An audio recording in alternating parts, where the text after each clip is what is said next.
normals. A normal is perpendicular to the tangent. Right, so we need to find the gradient of the tangent first before we can work out the gradient of the normal. So first of all, I'll differentiate this, and I'll say that y dash is equal to 2x plus 2. So at the point x equals 1, y dash equals 2 plus 2, which equals 4. So that is the gradient of the tangent. The gradient of the normal, which we could write as mn if you like, is the negative reciprocal of this one. So that's minus 1/4. Now at x equals 1, we need to work out what the y value is. So putting x equals 1 back into this, we get that y equals 1 plus 2 plus 3, and that's going to give me 6. So we have a point, 1, 6, and we have a gradient.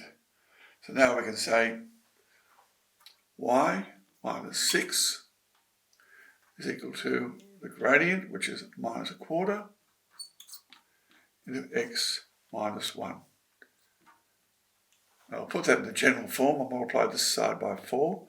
So I get 4y minus 24, removing the brackets, minus 6 plus 1, take it across the other side, x plus 4y, and subtracting 1 from this, minus 25 equals 0 is the equation of the normal in general form.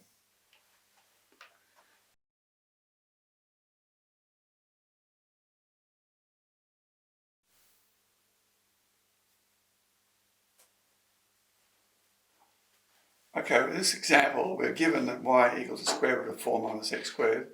We have to find the equation of the normal at the point x equals 1.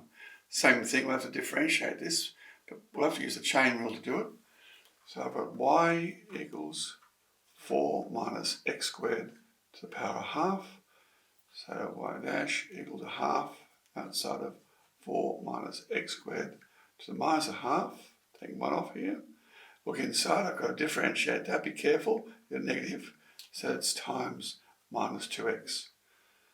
So that tidies up, I'm going to have that 2 cancels with this 2, and I get minus x over the square root of 4 minus x squared. So at the point x equals 1,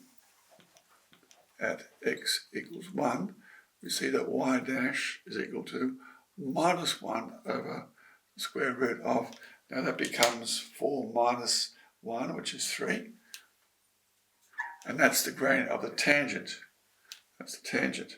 Now the normal, the gradient of the normal, is going to be the negative reciprocal of that, which makes it just the square root of 3. Now we need to find the y value by putting x equals 1 back into the original function. And we see that when x equals 1, y must equal the square root of 3 again.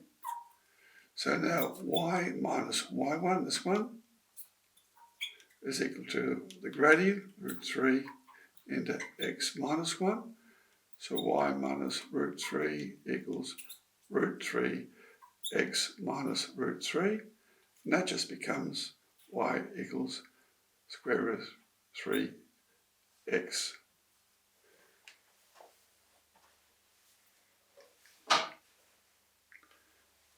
Done. Okay.